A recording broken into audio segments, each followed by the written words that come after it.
Alors le professionnel, dans le cadre des nids de grossesse, il a une importance fondamentale.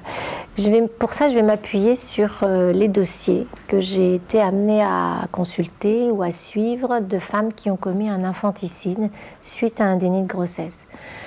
Pour toutes les femmes que je connais, quand on regarde les grossesses précédentes, elles avaient déjà commis des infanticides, alors pour certaines, elles avaient déjà commis des infanticides, en effet, mais les grossesses précédentes avec leurs enfants vivants, ce sont des grossesses qui avaient eu des dénis importants, c'est-à-dire que c'était des grossesses qui n'avaient pas été révélées. Elles étaient pour la plupart du temps arrivées soit très tardivement à l'hôpital, à 8 mois de grossesse par exemple, et qu'elles n'avaient pas déclaré leur grossesse, soit elles avaient révélé à la famille une grossesse mais elles étaient déjà enceintes de 6 mois, soit la grossesse précédente s'était terminée par une naissance dans les toilettes ou dans la salle de bain ou dans la chambre ou dans le salon et l'enfant avait été avec la mère hospitalisé d'urgence après la naissance. Donc dans tous les cas de figure, on s'aperçoit que avant le drame, c'est presque la chronique d'un drame annoncé. Et on s'aperçoit que pour les femmes qui avaient eu d'autres enfants, on aurait pu repérer des débuts comme ça d'altération de la représentation de l'enfant pour d'autres grossesses. Donc actuellement, il faut qu'on soit très vigilant sur l'importance de la grossesse psychique. Donc le professionnel, je pense que par exemple, le premier travail du professionnel, c'est de toujours avoir en tête qu'une grossesse, elle est à la fois physiologique et à la fois psychologique, qu'il y a une dimension psychique fondamentale,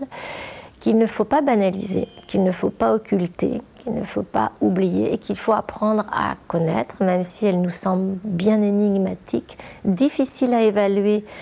parce qu'il faut prendre le temps de parler avec la femme pour savoir où en est sa grossesse psychique, c'est-à-dire comment ça bouge dans sa tête, comment elle pense cet enfant, qui est cet enfant pensé, la place de cet enfant imaginaire et fantasmé, où est-ce qu'il en est dans sa propre croissance. Ça prend un petit peu de temps, ça va à contre-courant de nos programmes de santé publique qui nous demandent actuellement d'être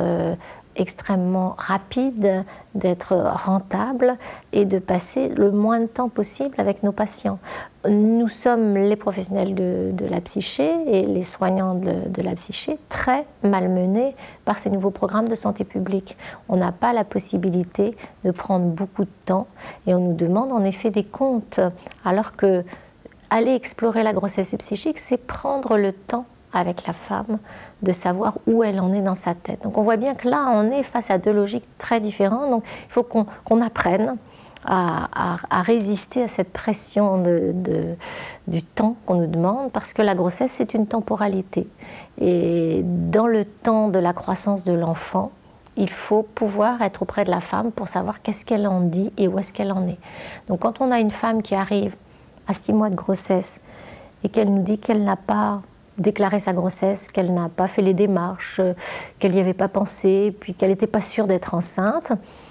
on ne se contente pas de lui donner les informations médicales et administratives pour que tout rentre dans l'ordre, mais on lui propose aussi de l'accompagner